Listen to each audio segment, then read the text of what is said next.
Kuzma.com live before lock show. We take you through the day's 10-game NBA slate. A lot of news we are still waiting on. A lot of important things have happened already. I'm Chris Spags, joined by the most important thing to happen in my life today. Welcome back, Fast Eddie Fear. I guess you were here yesterday and I wasn't, but I'm going to say it anyway. Welcome back, Fast Eddie. How are you doing? I'm doing very well. And yourself?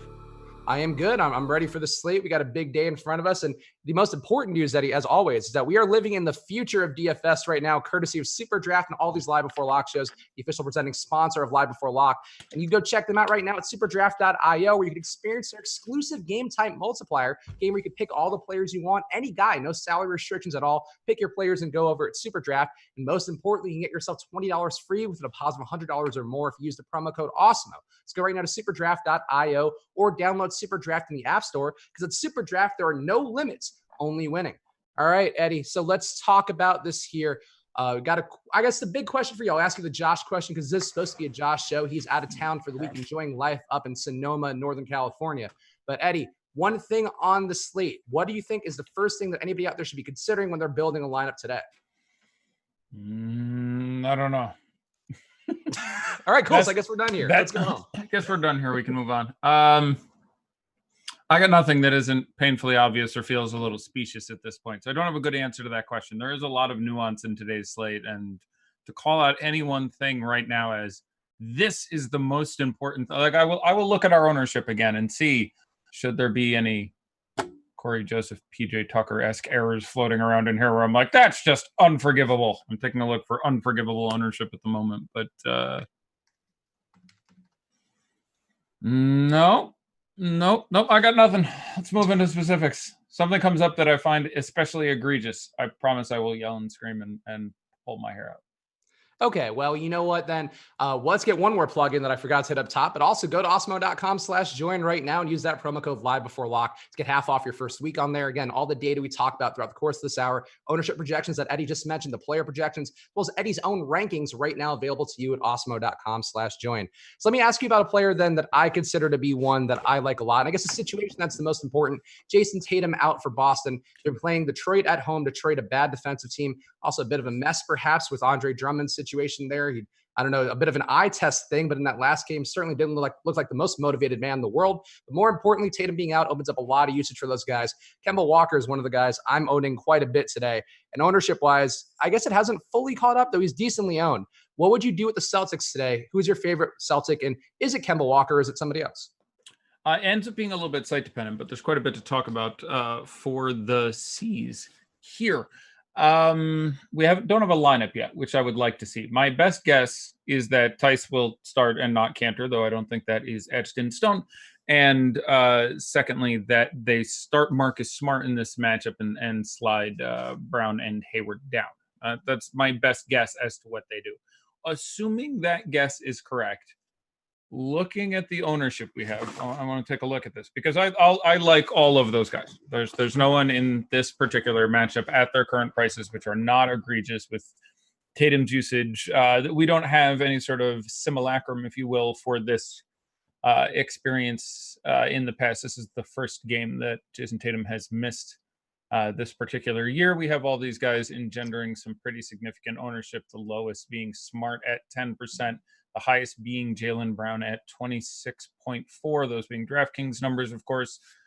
This looks about right. I would rather play Gordon Hayward if I have that lineup right than Jalen Brown. I want a little more of Gordo down at the 4. That would make their projections incredibly similar to me. If they start Semi Ojeleye, which would be the second most likely thing to occur in my estimation, and we do have the closest thing we have for a copy of this actually came against the Pistons. So in a very nearly identical matchup, Blake was injured at the time.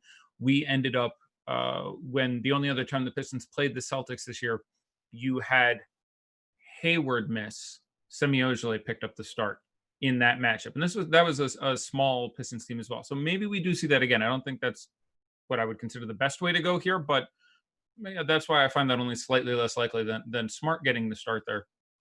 In that game, Ojeleye played 18 minutes. Grant Williams played 30 minutes, I believe, and came off the bench. So a couple things to start about here. So if we ended up with Ojale starting and Brown at the 2 and Hayward at the 3, I would be fairly ambivalent between the two of them because I would have them projected with Brown a decent bit higher and Tatum lower owned, and that would lead me on DraftKings where there are no positions to basically throwing up my hands on FanDuel. That's a more complicated question because there's more things entailed in it. I really like Kemba, Hayward, Brown, most of those three. Smart, I have interest in both centers, and I have interest in Grant Williams. So this obviously a team that I have pretty significant interest in. The matchup is great. It's worth pointing out how bad Drummond has been this year. His defense has taken a step back in my estimation. Some of that is Casey's fault because of the people he leaves him out there with.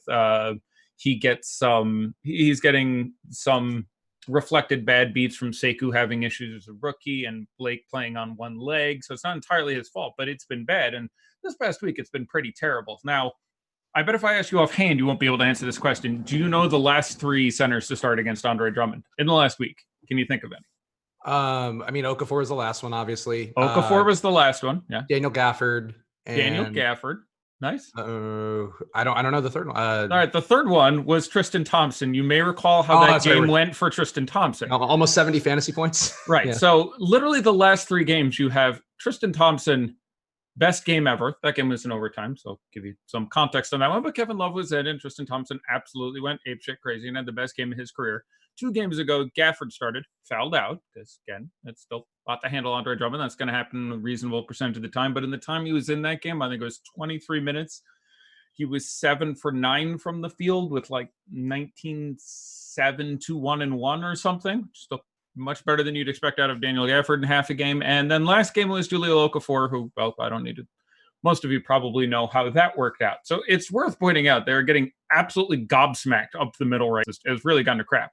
All their defense isn't particularly good right now, which isn't surprising. They have 2 players on the roster I'd consider average defenders. So long story short being, that's how I expect Tice to start.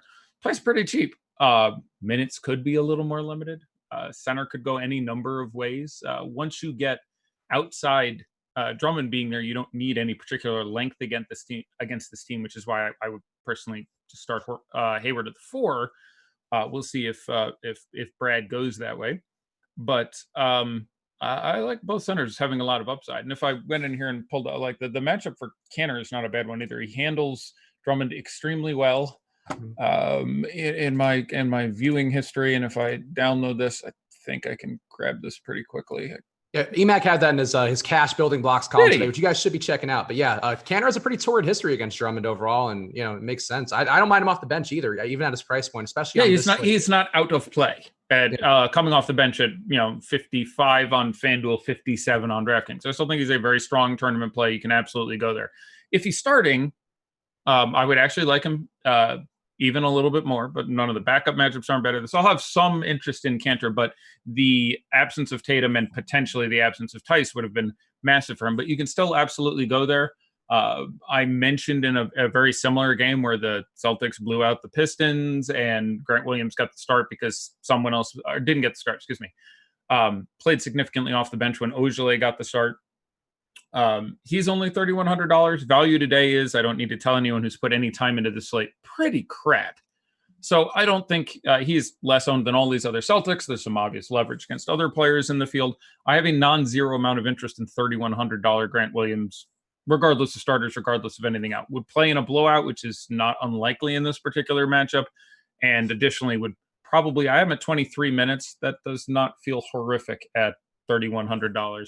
So I'd have a little bit of that. I would rather go to there than Wanamaker on the same team. The low value is obviously really dicey. Outside of, obviously, the Monty Morris potentially happening, a lot of the values can be really dicey. So, Kemba is in a very good matchup, too cheap. You can have any amount of Kemba you want. I'm not lock buttoning anyone on a 10-button slate, on a 10-game slate, rather, but a lot of buttons on this slate. There's many unlimited buttons, some could say. All around me. Button, who's got the button? I would say, but I'm a big fan of that. So I think some degree of Celtics exposure is pretty clearly warranted. Your downside is they massively blow them out and no one quite gets there and they shift to the second unit in time, that no one ends up being particularly insane. It is a front end of a back-to-back for Boston. I don't consider that irrelevant in this consideration. They're at home today. They travel tonight till they play the Bucks tomorrow. That should be a good game. But I have Brown, Walker, and Tatum all in a I have Brown, Walker, and Hayward all in a very narrow band. At their prices, they all look good. Because we have Brown the highest, I would be a little more inclined to the other two, and I think I would end up with the most of Hayward simply because of positionality, and there's just a metric butt ton of guards I like. So even on DraftKings, playing him instead of, say, Kemba might make your roster positioning a little easier, especially if the Monty Morris play comes in. Now that'll be a real test to see quite how fast people can jump on a swappity play. Like if somehow that news broke at 8 o'clock that Jamal Murray was going to be out, I'd be really interested to see what kind of ownership on a 10-game slate you would get Monty Morris up to. I think it'd be like 50%. It would be some crazy number based on Monty Morris on a 10-game slate. But the absence of value on a slate this large is notable. This is the worst value I've seen on a slate this large this year. There's just no one who projects terribly well, and it affects the ownership of every other player in there. Yeah, I mean, there's Cody Zeller's ownership right now, and ownership projections, I think, can speak that story quite well. Yeah. Decent situation for his size, but still a spot where he's going to be owned a lot more than he would just because there is no value around and nobody that anybody trusts. Yeah, and that's not safe, not a particularly matchup, a slow as hell game. Biyombo didn't play the last game, but wasn't on the injury report. The game before that, he took a smack in the dome, if I recall. So maybe there was some unreported injury going on there, but that really speaks. Obviously, $3,900 Cody Zeller. That's fine. I'm feeling decent getting to that guy, especially if you get the news he's getting a start and can have it on DraftKings. No problem. Feel free to play all your Cody Zeller, but it's a really weak value field. So shout out to Grant Williams for that reason. Don't completely sleep on Marcus Smart, especially FanDuel, $5,000 power forward. FanDuel, where you're saving, where it's, I think, $100 extra to go from Jalen Brown to Gordon Hayward. If the ownership is half, I would make that move convincingly if Hayward starts at the 4, meaning if Smart starts instead of Ojale. I think that's it for Celtics. One team down. We got a lot more to talk about. I want to burn through some super chats because we do appreciate the super chats you guys are bringing in. This question, we have a couple here, but from Samuel Snyder, $10 super chat. Thank you for that, Samuel. How much Marcus Smart and Jeremy Grant do you feel comfortable with in cash on FanDuel if you're playing quite a few lineups? So one Celtic there, another Denver Nugget who's going to be starting as well. How do you feel about Smart and Grant in cash on FanDuel? Well, there's a pretty expansive conversation I'd like to have someday. I've talked with Alex himself, Osimo, about doing a sort of a show where we talked about some of these concepts, and like multiple cash lineups is a really interesting concept. But that being said, based on the FanDuel pricing, I'm going to take 1 second and check a couple other guys in that area. Like the biggest reason I have trouble with Jeremy Grant, who I know is too cheap on FanDuel. I think it's $4,000 at power forward, but I'm just right.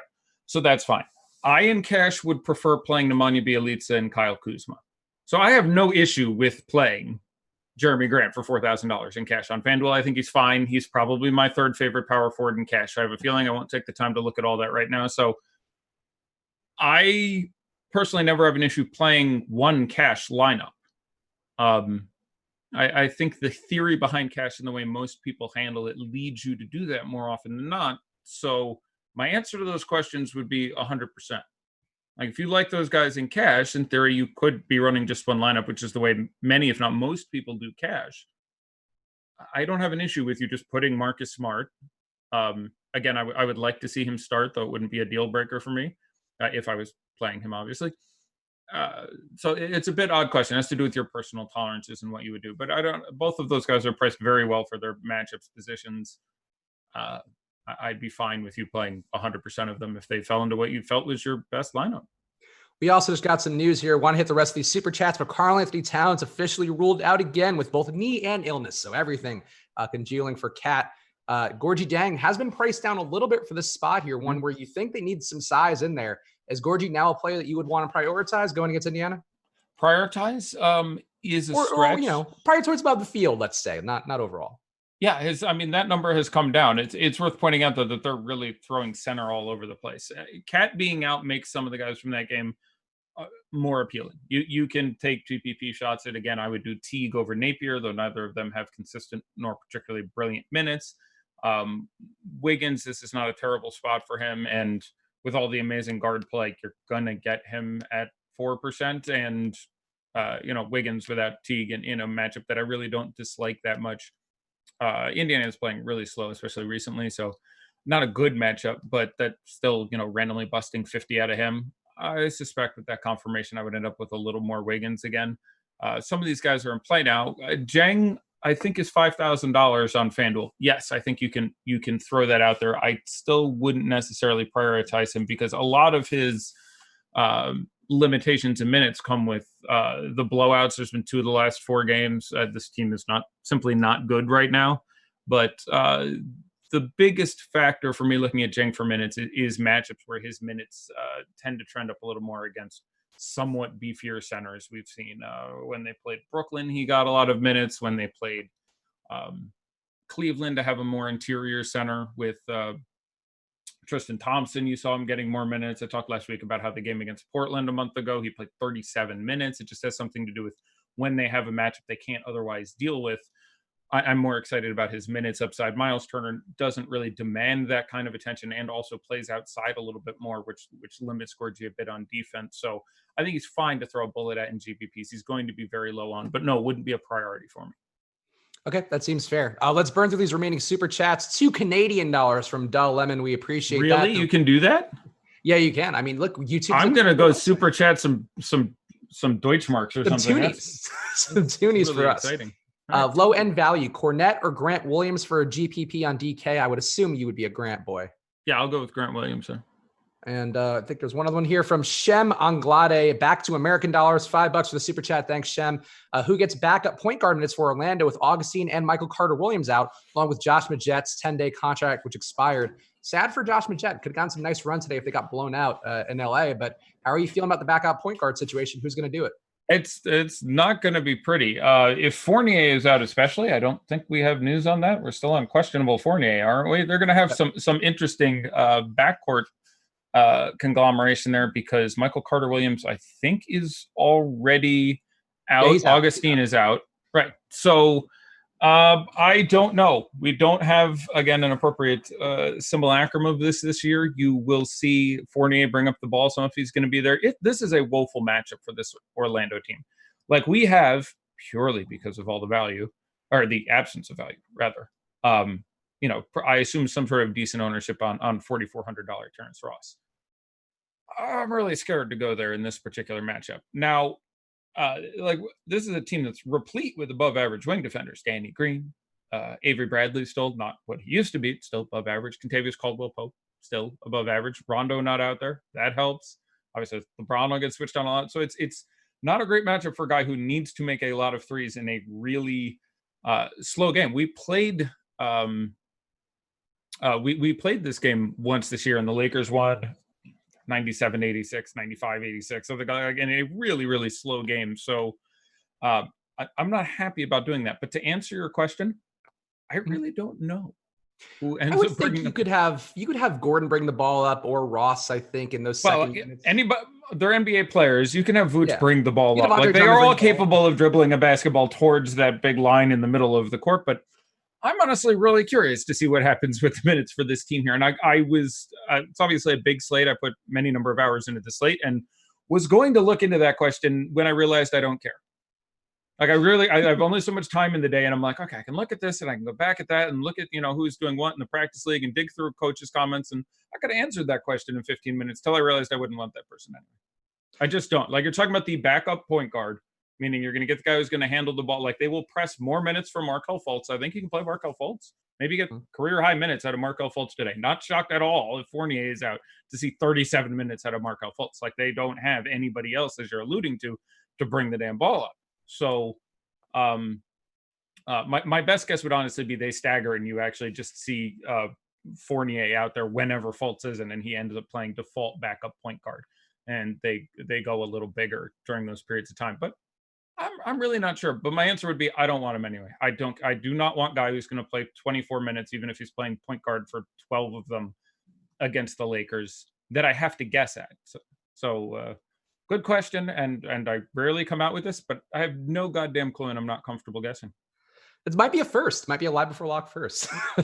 I admire, I think it's an important situation to note when you can't predict something. Sometimes you just got to see how it shakes out. There you go, drink. Yeah, I'm a big member of the Church of I don't know.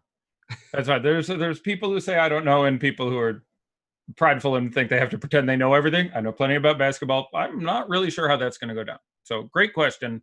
No good answer for you. But I would say it would be bizarre for me for that person to be someone I'm targeting in DFS. Now, the value is really crap. So, maybe if you could name that guy and he would be the flat minimum and he goes out there and gets you those 18 fantasy points, that might be good enough. But thankfully, the matchup is that deleterious, if you will, that I'm not super fussed to correctly guess that. And our last, the super chats before we can move on to some other stuff, just real fast. And either or from Caton Mitchell. Thank you for the super chat, Caton. Capella and Harris or Jokic and Gallo for Yahoo GPP. Which way would you lean? I would play Capella and Harris. I like all four of those players. And the three not named Gallinari are the three I like the most. So Gallo, who I think is absolutely fine to play in the tournament, but fourth in that matchup of my big four options from the Oklahoma City Thunder, has looked good. Don't think he's out of play whatsoever, but I really like Capella quite a bit. I really like Tobias Harris. Doing the math, he's talking about Tobias, not Gary. I'm almost certain. I like Jokic quite a bit in this spot. Another thing, alluding to Denver, Jokic without Murray is a real thing. Even with him shooting inexorably terribly in a fairly limited sample size, because we're looking at lots of guys potentially missing data who haven't missed this year. Tatum is out. He hasn't missed a game this year. Tucker is questionable. He hasn't missed a game this year. Jamal Murray is questionable. He hasn't missed a game this year. So there's been a little extra legwork for me. But one thing that was notable for me is I do think it is a very significant boost for Jokic, and he won't get the extra cookie he should in the event Murray is out. So if Murray is out, by all means, Monty Morris, and that's what everyone's going to do. But I'm well more interested in Jokic at that point. It is potentially a monster smash spot for him in a different way, but reminds me of talking about Gobert last night, who when all the uber expensive chalk failed to some degree, some horrifically, ended up being a pretty key piece of that lineup. And that's a good segue to Kyrie Irving, by the way. Talking about guys last night in that 8 or 9K range you got there when those guys in the 10, 11, 12, 13K range in amazing spots failed to some degree. Harden was fine. 62 or whatever is perfectly equitable number, isn't going to kill you whatsoever. But Luka obviously had the audacity to blow a team out and only score like 1.25 fantasy points per minute. So he came in a little short of the 77.5 he'd been averaging the last two games against the Warriors. Let's keep going through some of these other games here. And we got one question, one super chat from our guy, Steve Finkelstein, asking about Lauri Markkanen, a bust specialist, a funny way to phrase him. Is he a thing in cash games today? I want to get to talk about Chicago here because I hope he's talking about FanDuel. Yeah. So, that's the thing. On FanDuel, they're much different plays. The Bulls are much cheaper on FanDuel. Like Zach LaVine is very much in play. Lauri Markkanen very much in play. Actually, one of the better values according to Oswald's projections today. Mine too. Was done also in the mix. On DraftKings, not so much. So, Eddie, on both sites, how do you handle Chicago in this spot against Washington that's been one of the best ones in the league for producing in DFS? Yeah, they're all in play again on FanDuel. We look at teams to target today. You have Sacramento, Boston, Philadelphia without Embiid in a good matchup, I think is going a little bit undersold because a lot of those guys haven't produced in the couple games we've seen since then. But the Bulls on FanDuel, that pricing is redonkulous. Let me make sure I'm looking at it again here. Sato is 6,000 on DK, 4,600 on FanDuel. Now the minutes have been down. Arcidiacono is back in the lineup. It's I no longer can hope to get 35, 36 minutes, and I don't care. I have him for 28 minutes. He looks brilliant to me. It's an absolutely great matchup. These two teams have played already, and unsurprisingly, you got very good games out of almost everybody on Chicago, and basically nobody on Washington. I bang the drum a lot on the Chicago backcourt defense, and unsurprisingly was somewhat evident in that game. I see it more often than not. Especially due credit given to Zach LaVine, who stepped his defensive game up from being really, really bad to being acceptable at this point. When you flank him with Satoransky and Dunn, and a reasonable defensive strategy from a coach who's got some trouble on the other end of the court, other than Levine ISO. His play calling skills are suspect, but yeah, if you went back and looked at that game, Chris Dunn in that game played 35 minutes, had 15, 5, 5, and 1. That was 30 fantasy points. Zach LaVine had 24, 5, 5, and 3. That's 40, a little below his standards these days. Markkanen, who played 37 minutes, you're not going to get that, but he had 31 and 9. Tomas Satoransky had 17, 7, 6, and 1. There's many scenarios in which several guys on FanDuel do very good things relative to their price. I don't have an issue with Satoransky and cash on FanDuel. Now, I, again, would have to sit there for a while working on him and Jeremy Grant, and I still think I have him behind Kuzma and Bjelica. But I'm absolutely fine with he's, again, an incredibly strong play. There is, minutes concerns. There are, production concerns that are a little bit, but the matchup is fantastic. So all those guys rank points per dollar in a pretty tight band for me.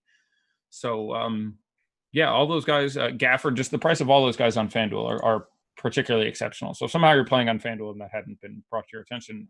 Get some balls. Also, I want to talk about the Wizards side of the equation because we do still have the Bradley Beal questionable status up in the air, and people are asking questions about that. We got news here. Marcus Smart is officially starting. So your 30-second refresh on what you talked about with him earlier.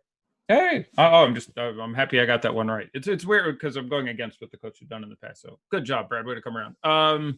Give that Barry Horowitz pat on the back to yourself. Yeah. Oh, very good. Give the Brooklyn Brawler myself. He had the little. What always really bothered me is they gave him the cool wrestling unitard basically with a hand on the back because that was his gimmick, but the thumb was inverted.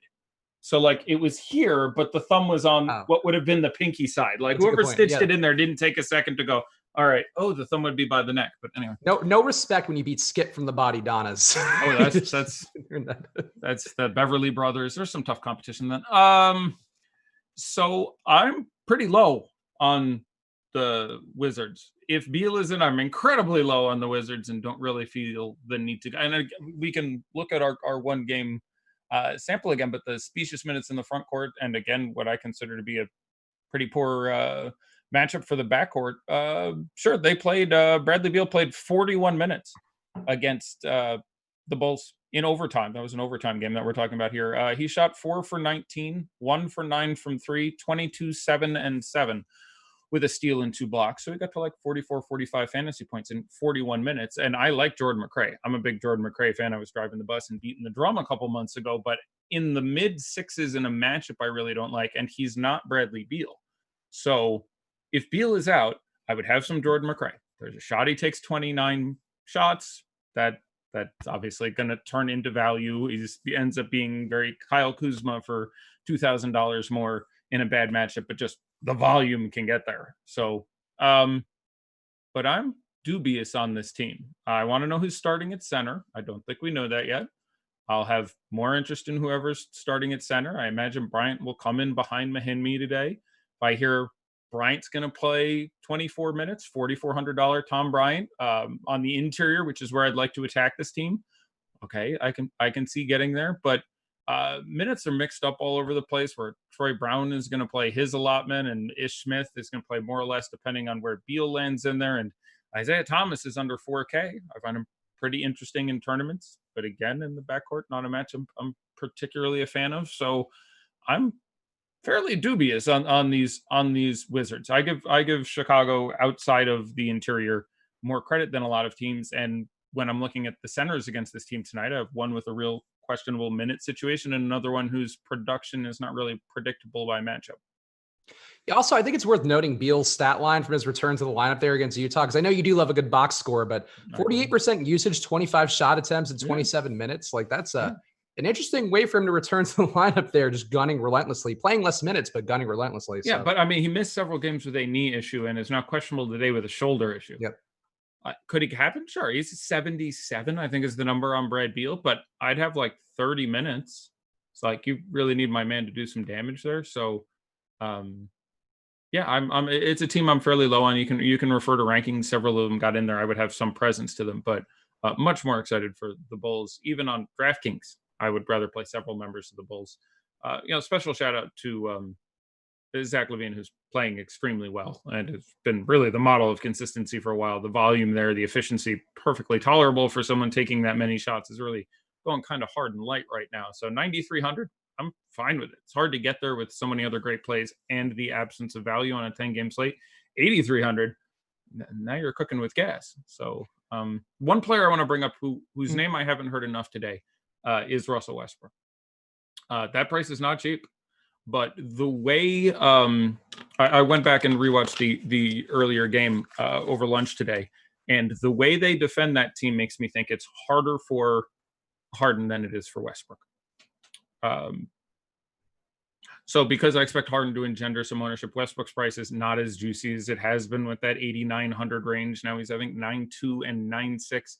I think the ownership is down there, and I think you could get the same result you got in that last game, which was 60-something out of Harden, which feels just great, but a triple-double out of Westbrook as well, nearly as many points, and Clint Capella had a 20-20 in that game. So I barely have James Harden third on my list of guys. I'm going with the tape. I assume we will get a similar defensive deployment from Stotts here. This is a really bad defensive team. So I'm not saying don't play James Harden. James Harden could put up, 85 against the Trailblazers, and I'm not going to be at all surprised. It's James Harden, and this is a bad Trailblazers defense, but led by McCollum and a couple other guys, they tend to throw a little more of the kitchen sink towards James Harden over the last couple of years, which used to lead us to some reasonable Chris Paul production. And this point leads me to hedge a little bit towards Westbrook. That seems fair. I agree that the take here that, Harden, I think there's logic going back to Harden as well, just because of him, I wouldn't say busting, but relative to his DK price busting yesterday. But Portland is one of the teams I feel like he's had some up and down games against. Not quite Denver in terms of how they handle him with the aggressive trapping and double teams, all that stuff sent his way. But they do some things just really game planning specifically for him. And Westbrook, well rested on that back-to-back, has always been a nice spot for him in the last few weeks. We got news too. Sabonis is officially starting. Thomas Bryant also is going to be limited to 16 to 18 minutes. Yeah, let's talk about it's just a mess. Yeah, let's talk about the Sabonis side first, and particularly the Pacers, because one of the better value plays on DraftKings today is Malcolm Brogdon. Yep. Give me your thoughts on Sabonis as well, now that we know he's starting and he's been one of the best double-double guys in the league. The Pacers here, maybe not as bad of a spot as I guess not a bad spot at all. No, that's not any kind of bad spot at all. Yeah, with that news coming late and people not looking to get there, I think he's a very strong GPP play. I would still have Brogdon number one on that team, but the presence of Sabonis would lower any allure I had for Miles Turner. Jeremy Lamb passes at value at whatever it is, $4,600 now, but it's difficult to project him for more than minutes in the mid-20s with them constantly going to one of the Holiday brothers. So yeah, I think Sabonis is a strong GPP play, but I would have something to the order of 10%. Also a guy, especially with everyone healthy on that team, that does not tend to put up monstrous stat lines. Great cash guy, but I'm a little away from that due to being not certain about his status and just him not pricing in terribly well today with the absence of value. So, he for me would be, B in cash, A in GPPs at this juncture. Okay. We got a couple super chats. I just want to burn through quickly. Orion, thank you for the super chat. $2. Lowest percent ownage for studs on a FanDuel GPP. Which of the low owned FanDuel studs do you find to be the most appealing? My guess without looking at our ownership is Jokic, but I'm going to take a look now. I think Jokic can, I'm loading it up. I think Jokic can get there if Jamal Murray is in. I'm just even more exciting if he's out. He averaged, 5 or 6 more fantasy points a game in the half dozen games or so Jamal Murray has ever sat with him out there. And again, that number should have been higher on the back of some pretty inexcusable shooting, but I'll just scroll down a little bit and make some sort of internal, completely arbitrary distinction as to what I consider low owned. The best kind of distinction to me. Arbitrary, even better. I don't think Drummond is out of play. It's worth pointing out, if you think this game stays close, you get some obvious coordination with some number of Celtics you likely have in your lineup because they're going to be better if this game stays close, and hard to believe Drummond wouldn't be heavily involved in Detroit keeping this game close. But obviously, has not been playing well defensively and has even gotten himself benched, which is odd because this is a team that should really be trying to boost his trade value right now. But I digress. So I think that's an interesting option. He's 7.6% on FanDuel. That feels about right, but I think he's a fine option. I don't really want a Vooch versus the Lakers, but that's a really low number. I don't really want a Lowry versus OKC. They do a pretty. I would rather Siakam again. That's all site dependent with the way that is priced. Yeah, I mean they all look pretty well priced for me. I know you throw a whole $2 at this, so I don't wanna... I think you've given more than $2 worth of effort. I believe. I try. Lillard is under 10%. Pretty big fan of Lillard in this spot. I like Lillard more than McCollum, a little bit more than Whiteside. Point per dollar, I think I even have to like Melo a little bit more than Lillard, but I'm a pretty big fan of Lillard. So I guess Lillard is my best answer to your question. He's under 10%. I mean, Westbrook is 9.2 thousand and 13.1%. That's my answer if I can go that high. On our last super chats hit on before we go take some questions of the premium Slack, Overdrive Automotive Center, who gets a super chat and a plug, I guess. So go check out Overdrive Automotive Center, my favorite automotive center that I can find on YouTube, asking for your DraftKings cash game center and who'd be your best player to start your lineup with. The cash game center, I would think right now would be Zeller, which I don't love, but I feel like that's just the move. But who would you think for that answer, and who do you think would be the best player to start your lineup with on DraftKings? Cash game center, the player you start your lineup with is LeBron James. The cash game center is Zeller or JaVale McGee. You want to pay down. There are many better players at every other position. So that's not a spot in a cash lineup where I feel there's anyone who's terribly expensive. That is, you could argue to me for DeAndre Jordan in this particular matchup with Embiid gone. I think he's been reasonably consistent in time and production. So I could see putting him in there, but yeah, I would lean on one of those three cheap guys at 3.9, 4.5, or 4.7. And first guy into a cash lineup would be LeBron James. It's actually a fairly good spot for LeBron James. The absence of Isaac, even with Isaac and Brown in the debut of this matchup earlier this year, when the Lakers played Orlando, LeBron had a triple double, and you had everyone there. So I'm not concerned with his ability to get there in this spot. You may not get 70, but you're almost certainly going to get 50 unless this goes really, really super squirrely. So yeah, LeBron would be my first guy at your cash game lineup, and cash center would be one of those three cheap options. Yeah, and a more competitive spot from that Cleveland game where Avery Bradley heated up and basically cost LeBron and Kuzma the upside that they could have. Orlando's going to hang in there, I think, regardless of who they have in the lineup. Got some news too. Matisse Thybulle is starting and Derrick Rose also starting. So two guys who are not usual starters who are moving into the starting lineup. Wow. Any of these guys affect or get more valuable to you by starting? Derrick Rose has been getting enough minutes where I don't think that changes the equation too much for me. The Thybulle may be a value play with the lowest usage possible, but he's going to probably get high 20s minutes, one would think. Yeah, I mean, he is so incredibly the last usage option on this team on offense. It's really worth, pointing out, not that Josh Richardson or Al Horford are super ball dominant, shot hogging kind of guys, but it's a little extra cookie for Tobias Harris, who I really like. Tobias Harris is too cheap. This is a matchup I particularly like for him. So like he deserves his own special shout out there. Everywhere I have Harris is my best guy on this team. I think everywhere it's actually Harris. It's actually Harris, Horford, Simmons on both main sides for me is my order of preference on this team. Thybulle becomes a very palatable value option, and I think the number is 3,400. I would end up projecting him for something like 27 minutes and 19 and a half fantasy points, which is in no way exciting. But you're looking for guys who are not going to completely kick you in the hay now. So the Thybulle has some merit to me at this point. A little better on FanDuel. Don't remember the price there offhand, but obviously steals and blocks give him a little better of a chance of putting together some sort of upside. So Thybulle I like now as a cash game option and a reasonable GPP low priced option on a day where we really don't have any. Derrick Rose, very difficult matchup. Ends up being someone that I am often lower on than I should be. I'll just phrase it that way due to his inability to contribute peripherals. He just has to get there through raw volume. But combined with the greater minutes that we've been seeing recently, I'm sure Derrick Rose as a player wants to play, and the team wants to put. I mean, they've lost 3 in a row, as we mentioned those 3 center matchups. They lost all 3 of those games, but I have to project Derrick Rose for a little bit more now, and he should still command very similar usage in the starting unit. So yeah, cookie for me for to an extent, Tobias Harris, Ben Simmons, who are going to be doing a little more with Thybulle out there than Scott out there. One less shooter. It's a very small kick up for them, but I would expect the roles to be slightly greater. And Rose starting is a really interesting piece of news. Does not make him a priority for me. Would still rather play Kemba Walker, who you alluded to at a similar price range. But it's good for him. Let's see. We got some questions here in the premium Slack, but before we get to those, I wanted to talk about a team we haven't really hit on at all, or at least at much depth.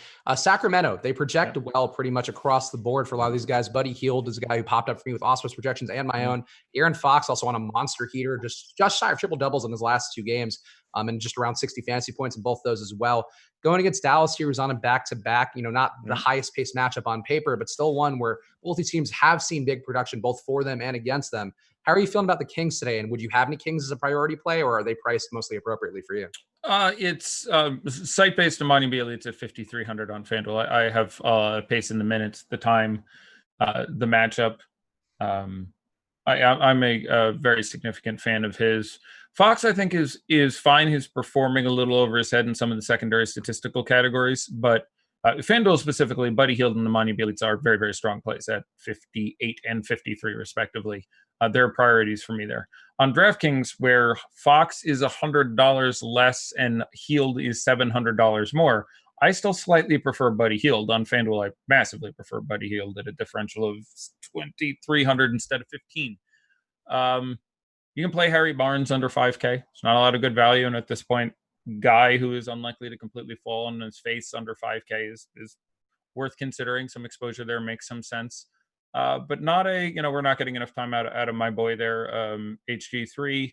The other third on this team is a team with a lot of thirds, as you and I have discussed before. I think Marvin Bagley, the third, still going to be limited. Can run it out there in tournaments, especially FanDuel at 5,200 makes a pivot, assuming Bielitsa is heavily owned, as I think he will be. Though Bielitsa will be inordinately knocked down by having the mark of Kane, but he's been playing through, I think it's an ankle sprain that he's been dealing with on and off for a while, but I fully expect him to be out there. It's an island game for them. But yeah, no super priorities for me on DraftKings. But on FanDuel, I think it's safe to say I prioritize Bielitsa and Hield. Darren Anderson sent in a super chat asking to pick one in a DK GPP if Beal is out. Would you go McRae or Hayward? If Beal were out, I would think that's got to be McRae. No, I'd play Hayward. Over McRae if Beal's out? Yeah. Wow. Okay. I'm surprised by that one, but okay. I'm a big Jordan McRae fan. I don't think that's more than I want to spend on Jordan McRae. I like Hayward's ability to pick up significantly greater amounts of peripherals. Like I'm aware of the Jordan McRae situation there, but I would still play Gordon Hayward at that point, unless he's my fourth Celtic. I mean, there is a point at which the team balance would factor into it for me. I'm a big Jordan McRae fan. If anyone who's been watching the show, I banged the drum many times on that guy.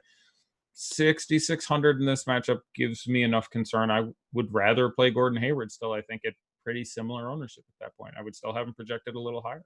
And again, we had this game earlier this year, and Brad Beal in this matchup shot 4 for 19 or whatever. McRae is a worse Brad Beal. Most similar way I can say it. That's a 1 game sample size, but it's a spot where I would have Hayward still projected a point or two higher. I did that earlier today, and I would have McRae at a very nice projection into the low to mid 30s. I think at 33 or 34. I would have Hayward slightly higher than that still. So I would still play Gordon Hayward. Yeah, McRae, longer arms. I think that's what I'm going to say is my justification. So, BK saying I can't argue that. Yeah, he's got long arms, man. The arms are longer. Like you have me. Wingspan out the wazoo for Jordan McRae. BK asking who would be Eddie's top 5 exposures on FanDuel. Obviously top 5 is a little bit much, but just off the top of your head, who do you feel like you would have the most exposure to on FanDuel today?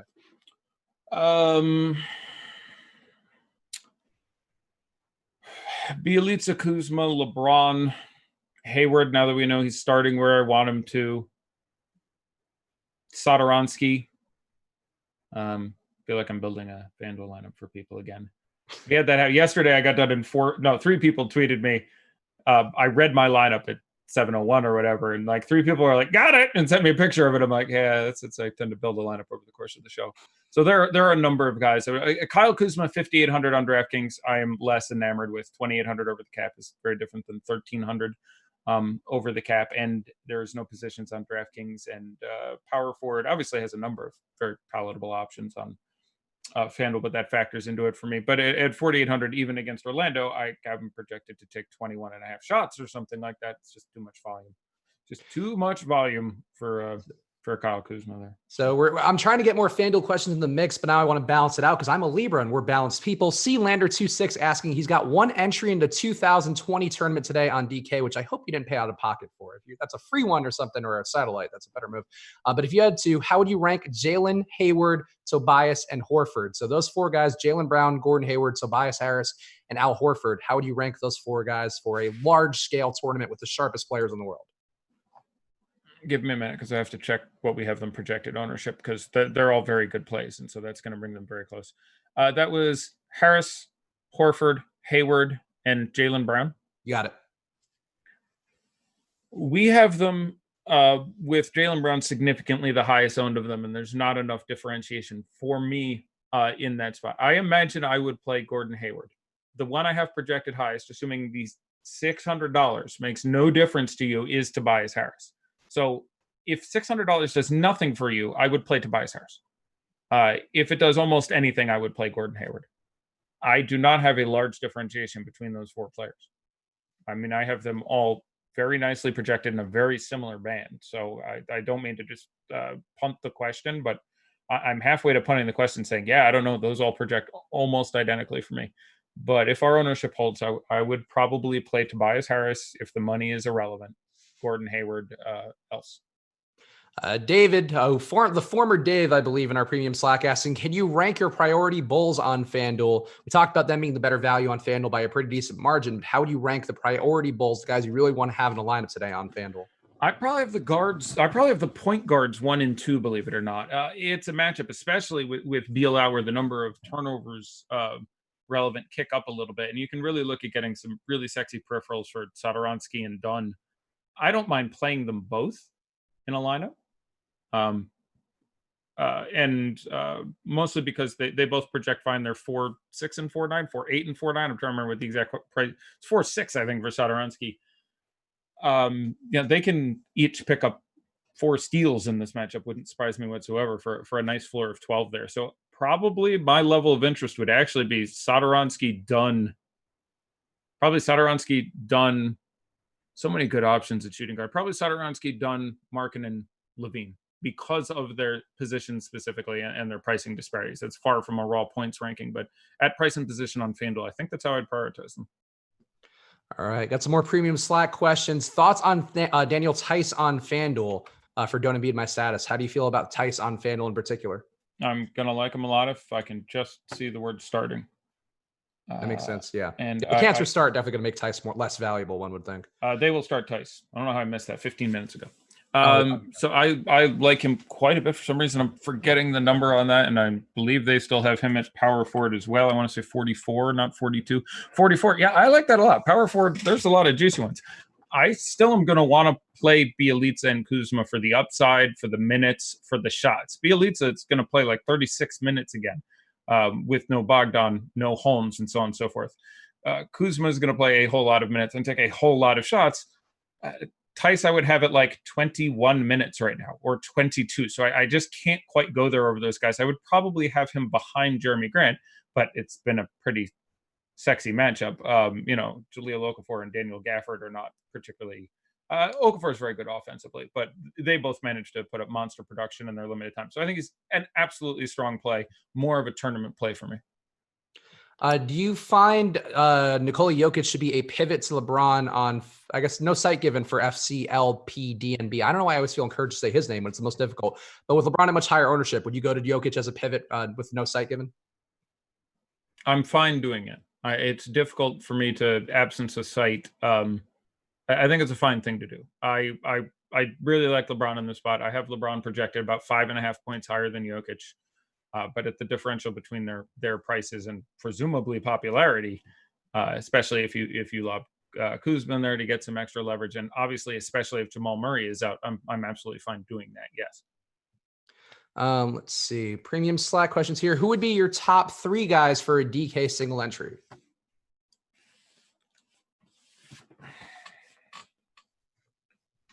If I'm building a DK single entry lineup, I probably prioritize Westbrook for ownership price and having a large upside. I think the ownership is significantly low enough on Brogdon. I would make him a second choice over Chris Paul in that range. So Westbrook, Brogdon.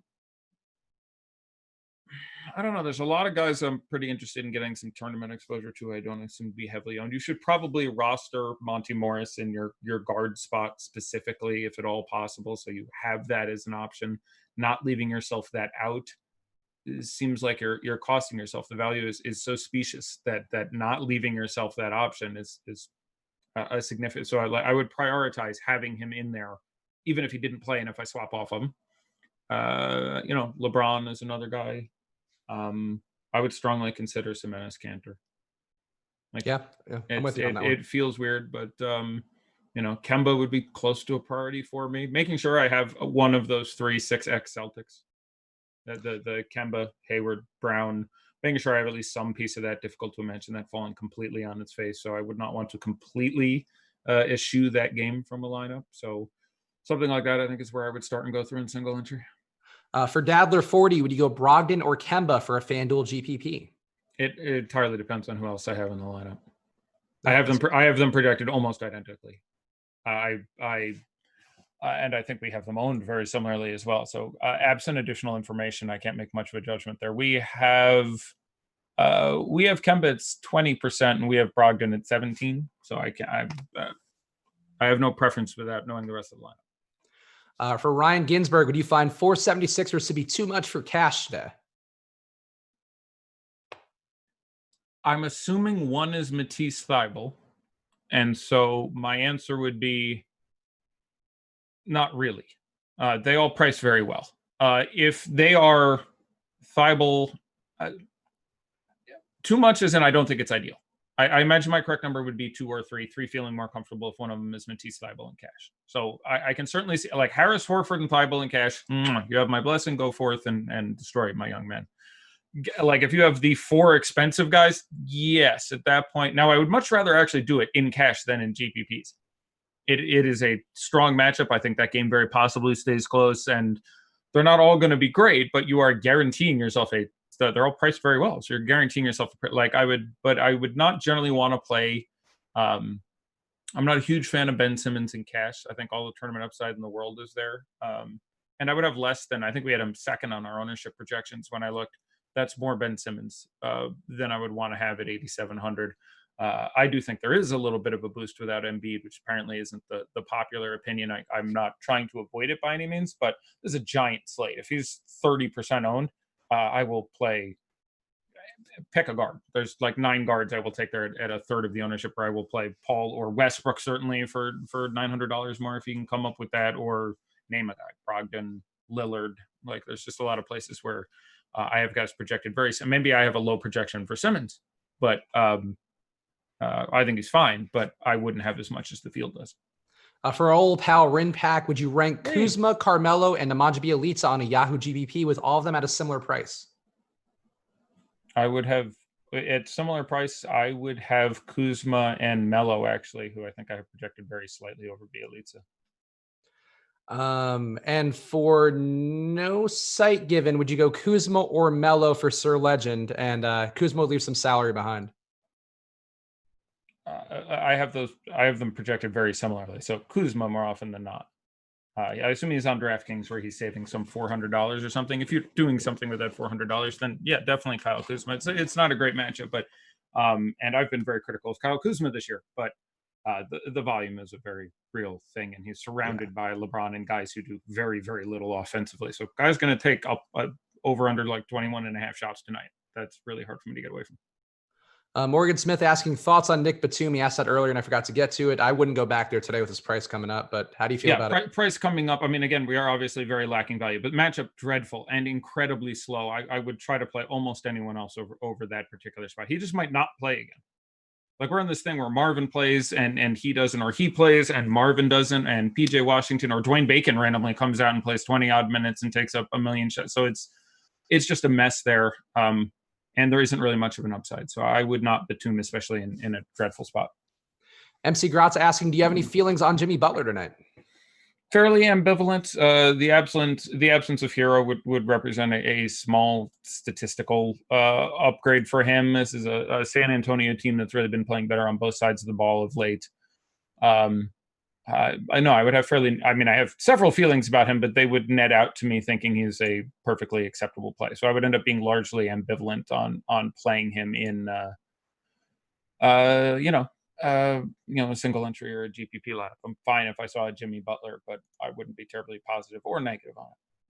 We're going to do a round here of daddy likes, but guys, hit that like button. We haven't pandered for likes at all throughout this hour. And also right now, if you want, go to osmo.com/join. Instead of tilting on the night slate and be confused as to what to do and just putting dumb lineups in, get the data for it right now, the ownership projections and updated player projections. So if Jamal Murray's out or wherever, I think he's on a night slate, but if he's not, whatever, it'll be updated when he's in or out. So you'll know all the things that are important to you in the later slate today.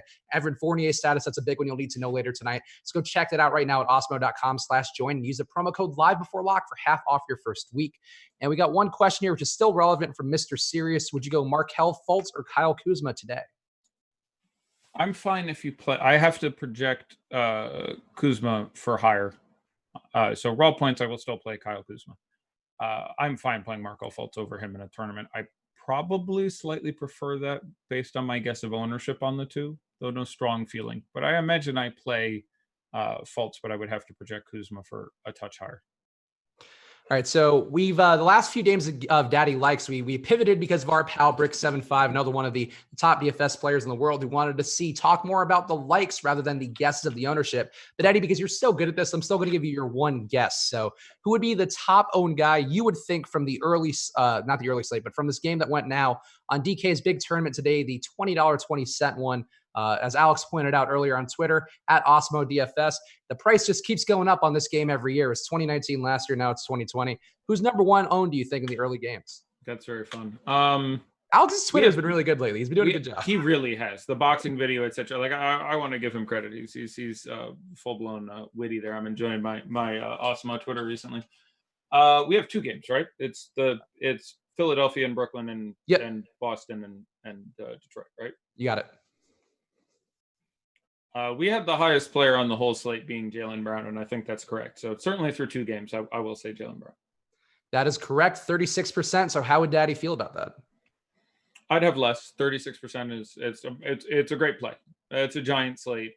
I think there are several guys I would have projected it. Like there's always some interesting inherent mathematics when you look at the situation where I think Jalen Brown should be similarly owned to Gordon Hayward with where they ended up starting, and the fact that they started smart. I have them projected very similarly, so I think they should be owned similarly. So, I guess we catch Hayward in we're about half that if we have Jalen Brown at 36%. So I don't think Jalen Brown is a bad play whatsoever, but he is not so superlative relative to just in these games. We have Horford, who projects very, very close, and Harris, who projects for me a little bit higher, but point per dollar a little bit lower.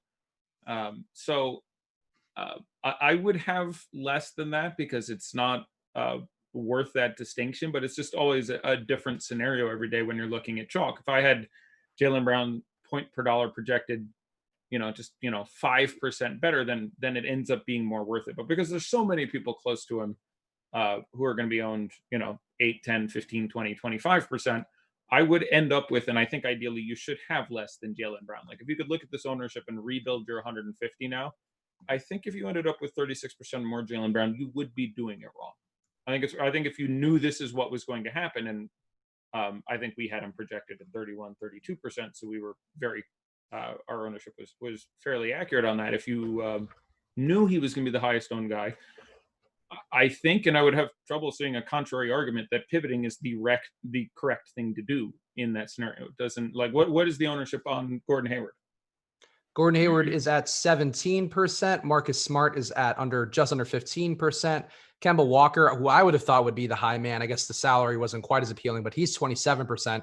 I have a lot more Kemba than I do Jalen Brown today for the reasons that I think you just mentioned. Yeah, I like Jalen Brown. Great. He's a play. If you play the slate out 100 times and Jalen Brown is 36% owned and Gordon Hayward is, I forgot what you said there, but 16, 18% owned. Mm-hmm.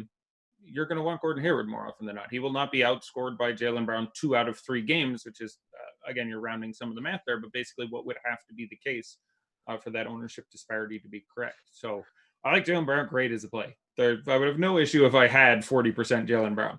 Ideally, I think you would actually want less. Dope Heathen asks, we want to keep going through Daddy Likes, but Dope Heathen saying, what does ambivalent mean? That means mostly indifferent. Technically, shout out to, oh God, I'm blanking on it. There is a film with mental patients Winona Ryder and Angelina Jolie that has a segment where one of those 2 young women, as a mental patient, says to someone, I believe one of the psychiatrists, that they don't care, they are ambivalent. And is this the Angelina Jolie movie? Yes, it is. It is an Angelina Jolie film. I can't remember, but the psychiatrist responds, and it's odd that I remember the scene, but somehow not the name of the film, that actually ambivalence... Girl interrupted. Very nicely done. You can have strong feelings, and that the roots of the word in etymology, ambi and valent, indicate strong feelings on both sides of it. So that's that little bit of word nerddom that I know everyone shows up for every day. Yeah, so that's that is a word which I guess is more of a mixed feeling, but still, for me in my mind, it just means like, I don't really have a strong lean. Yeah, ambivalent means I don't have it doesn't mean I don't care. It means I don't have a strong lean. Yeah, I guess is the correction that the psychiatrist, and now by extension I, gave in that particular piece of cinema. So ambivalent means I'm meh. Let's burn through these remaining. Well, I guess we got a bunch of ownerships, but just chime in whenever you want and step on me. Ben Simmons at 31%. I'd have less, so Daddy dislikes, I suppose. It's fine. He's perfectly reasonable play. 31% again does not math out correctly for me. Tobias at 30%. Al Horford at 27. I like both those. Those numbers are very solid. They project both very, very well for me, so they're a little more deserving. The aforementioned Celtics, Kemba Walker at 27, Gordon Hayward at 17, Marcus Smart, 14.5, we'll say. Daniel Tice at 14 flat, which compares well to Enes Kanter, who was half of that. I mean, I assume Daddy must have a feel about that. Yeah, I like Enes Kanter at 7%. I'm not shocked for, I don't know what you have him projected for, but it's a spot where I'd have him projected for like 1.25 fantasy points a minute. So again, 5.5 on FanDuel, 5.7 on DraftKings. I would project him for coming up on 30. So yeah, I like Enes Kanter quite a bit in this spot. Not brilliant per se, but I would rather have Kanter at 7 than Tice at 14 by a little bit. Tice is very cheap and value is again incredibly rare. So no strong feelings there. And one might say. A random Kanter fun fact that I saw today, which I was not aware of. He has 100 defensive rating on the year, so he's been actually really good at defense. Bit of an odd stat because of a center, but still, 100 is very low. That's actually one of the better ones on the Celtics. Yeah, his defense has been better. It's still bad, but he is protected now. He's coming off the bench now. He deals with playing next to strong defensive players who cover well. He's playing in a system that is excellent defensively, and that really, really bleeds over. So that's, sort of like when you look at offensive ratings for players this year, you'll get some guys that you'll get. I don't know. You will get weird rankings for Dwight Powell and Tim Hardaway Jr. because they play on a Mavericks team that is brilliant offensively, which has more to do with, especially when Kristaps is full speed and having Luka out there. So it's a bit of bleed over, but that doesn't mean he hasn't done better. It's similar to Zach LaVine in that he's still worse than Zach LaVine. Zach LaVine at this point has done I don't know if people remember when he came into the league, Klay Thompson was a bad defender. Like he was well below average. Like it was a real thing where it's like if he could work on his defense, and he's great now. I got an argument the other day where I was building an all something decade team, something, and I'm like, I would prefer that with Klay Thompson in there because they had someone in the milieu of Zach LaVine, and I'm like, look, I have 4 amazing offensive weapons on the team already. I want a guy who can make some 3 and play some great on-ball defense. I might prefer Klay Thompson in that lineup. So, but yeah, I would expect his ranking to come up for that reason. That's all stats are screwed up in some way, whether they're really screwed up like DVP, which is fraudulent on its face because it's defense versus position and does not accurately measure defense or position. It's a bit of a problem. But to your point, Dwight Powell, the 133 offensive rating on the year. So yeah, I was about. I pulled that out of my ass. I have no idea what his offensive rating was, but I'm sure Dwight Powell, just because he shares the court with Luka, is going to have some crazy offensive rating. And he was dreadful for 2 months of the year. But when you're there and witness great players, you're going to have, let's just say that Terrence Ferguson's offensive rating would be higher than it should be because he's playing next to Shea and Dennis and Danilo and Chris Paul and all those guys. So Shea, a guy we didn't talk about today, but I assume the Deeper Dive guys talked about it. And this is something I also wrote in my column to Switch and Hedge, which you should be reading every day. It comes out right before I do the Four Corners video. But Shea's game there, like the national media, and it actually kind of bothers me because I love the Ringer podcast, but they were talking about Shea's game the other day as like, oh, it's his coming out game. Like he's not going to put up 20 and 20 like ever again, maybe. I just don't. Are you buying though that that was like a coming out party for him, or is that just an aberration? He's still a good player, but like, no, I think that's an asinine presumption. Yeah, I don't think that's even. I can't believe, and I enjoy the Ringer's content. I have them a tier under, the Athletic and some of the Duncan pods, and like if you're, but it's generally very worth reading. Here's the easiest way to explain it: ignore the rebounds. He had 20 points and 10 assists. Okay, that's a good game. You know what I'm saying? So. And just 18%. Your theory that this is a signpost landmark of him becoming a great player is that somehow he became 3 times as good of a rebounder in a night? Like, I don't understand. Like, what's your theory? I don't understand. He had 20 points. That's good. He's done that. Something to the area of 20 times this year, 17 times this year, something like that. He had 10 assists. Okay, that's a few more than his average. It's a good game. 20 and 10 game. Very relevant. It's a strong above average game. But like, this is I'm coming out of the booth because of the 20 rebounds is like, how much of the 20 rebounds do you think is some sort of replicable phenomena? Like he had 4 rebounds 2 games before that. Like I don't. So no, I think that's not only wrong. I think I would have trouble defending that position. I think he's very good. I think he will, like most young, very talented players, continue to steadily improve. But especially on a team with a lot of really strong players and mouths to feed, where you have Schroeder, who's ball dominant, and Chris Paul, who I don't think is fully handing over the reins anytime soon. I don't think that's in his personality. And Gallinari is a player I really like, and Steven Adams is tough down, who does whatever he needs to win. Like so no, I like Shai Gilgeous-Alexander a lot, but I think looking at this as this is a statement, is like you don't make a statement rebounding game. Guess what? 3 games ago, my guy, PJ Tucker, had 17 rebounds. I didn't see anyone being like, oh my God, PJ Tucker is going. PJ Tucker has finally arrived with national. He has turned it up a notch. Like, so no, I think it's absolutely like if he had a line where he had 55 real points, 2 rebounds and 2 assists, I would consider that statement less ridiculous than the 2010 one. That's what I was going to say. Like if he had like 40% usage and went nuts scoring wise, I'd be like, well, that's like an actual statement. But right, there's this other. He just shot fairly well, picked up a few dimes over his average. Nice job there, and randomly grabbed 20 rebounds. Ben McLemore had his 14 rebound game. We've had the occasional Josh Hart 17 rebound games we picked up. They do not portend any significant.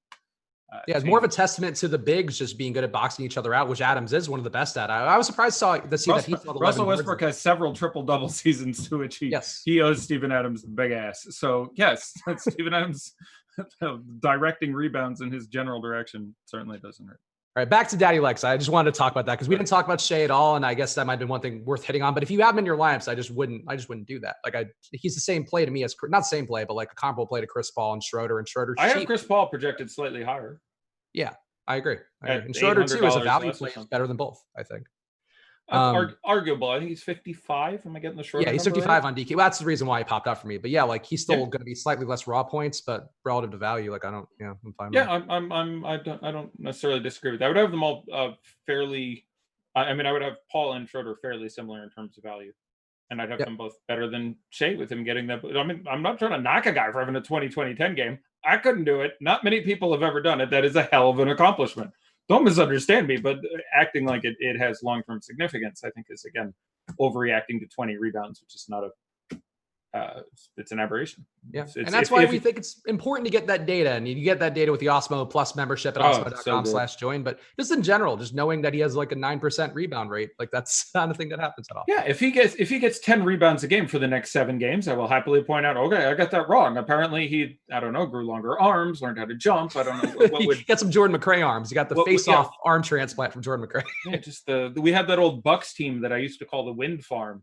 That was Giannis and John Henson and Larry Sanders or whatever. Like it looked like a wind farm. It looked like windmills out there. So, all right, finish the daddy likes here. Kyrie Irving at 13.4. I know you were a little interested in him. How do you feel about that number? 7,900 is 7,900. Like, I'm a pretty big Kyrie fan, and he's a guy who deserves a lot of credit for improving his game. Although, by the way, take a look at those numbers if you get a second. Talking about the Celtics in defense. Look at Kyrie's defensive rating, say, each of his years in Cleveland and then his year in Boston. I want to take a bet that his year in Boston was his best defensive rating. I'm just going to throw out a guess there. But setting aside flat earthism and various other things of that nature, I'm a pretty big Kyrie fan. At the start of this year, where he was priced about where he was priced now, I went, yeah, that's too little. He's going to go absolutely ape crap on this team. He left to be the alpha. Durant isn't in there yet. He's going to go. And he went nuts for a while. And then this went on, and we were all concerned about the minutes or some degree of rust, no matter, even with it not being a lower body issue, not playing NBA basketball for a while, I presume takes getting back into. But 2 games so far. Dude is doing some very real work. I'm getting multiple messages. So I think, PGA show is starting soon. So we have I got a message here from Alex Baker. I've got it. Just a heads up. We have a show. Eddie, you want to do a plug? Go for it. I'm gonna pretend I'm one of the big boys here. We have a show starting in 15 minutes for PGA. If you guys can give us a shout out, that would be great. Yeah, Ben Rasa on that one. Jazz Raz, one of the best guys out there. I always enjoy his content. I was going to do it. What are you doing? I was taking it from you. I wasn't feeling confident in your plug-in. Everything else, I'm the most confident in you. That's right. You're like, listen, Eddie, damn it. I sit here the whole show and listen to you run your mouth. I get to do the plugs. I have one job. Give me my job. Plugging PGA. No, that's you're right. I'm sorry. No, Ben Rasa, Jason Roslin, 2 guys who've done a great job for PGA. PGA season, really, if you're playing NBA, PGA, there are a lot of crossover things in terms of the concepts. Obviously, a lot of crossover with everything DFS-wise, but we have great projections for PGA, and the content, much like our NHL content, really doing a great job for a lot of people. We see a lot of tournament winners, a lot of big money gains from PGA. So watch the show, give it a shot, play one lineup, play a single entry, but just give it a shot because there have been a lot of success with those guys. Check them out coming up in about 15 minutes. Let's burn through the rest of these. Hey, Spags, do you know what the PGA tournament is this week?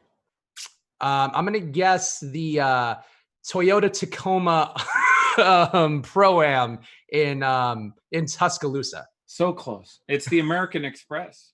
It's in California. Do you know what that tournament was? I saw Pat Mayo previewing that. I didn't think of it. You know what that tournament was for like 35, 40 years? It was the Bob Hope Classic. Oh, isn't Bob Hope's gone? He's not relevant enough for the kids? I think what a kick in the nuts. Well, he's one of the entertainers of our time. He entertained the troops. Classic guy. By all accounts, a lovely fellow. What, he's dead? All right, we need a new sponsor. What can we do with this? Yep. America. Yeah, he's super dead. Super dead. No, he's incredibly deceased. I don't think anybody played themselves. Is Wilson Chandler in? Yes, he is. He's back. All right, so doesn't look like anybody played themselves. There's no Blake Griffin? Nope, Blake at 0. Shake Milton at 0. Taco Fall at 0. Any Taco Fall? Taco Fall at 0. He's down in the G League. No Carson Edwards. No, Jason. There has to be a Jason Tatum. Oh, Jason Tatum 0.02. Yep. There you go. I'm calling bullshit that nobody Jason Tatum. Someone absolutely screwed that up. 0.02% Jason Tatum. What did those fine folks do? They played themselves. They did. All right, guys, we appreciate you. Hit the like button now. Go check out the PGA show coming up in 12 minutes. Boss man behind the glass, Jason Roslin and Ben Rasa coming up on that show. Going to do a great job for you breaking down everything you need to know about the former Bob Hope Classic, which I learned today. Always learn something with you, Eddie, so I appreciate that. Yeah, Eddie, any parting words before we call it quits? Be excellent to each other. Be excellent to each other, and also at the same time, while being excellent, be excellent to yourself by checking out Super Draft, the presenting sponsor of the show and the future of DFS. Check them out right now at superdraft.io. If you get in there and use the promo code OSMO, you can get yourself $20 on a deposit of $100 or more. Let's go to superdraft.io or download Superdraft at the App Store and get some more. I don't even know. I forgot the tagline. Go check them out. We appreciate you guys. Eddie and I will be back tomorrow, so see you then. Good night, guys. Good luck.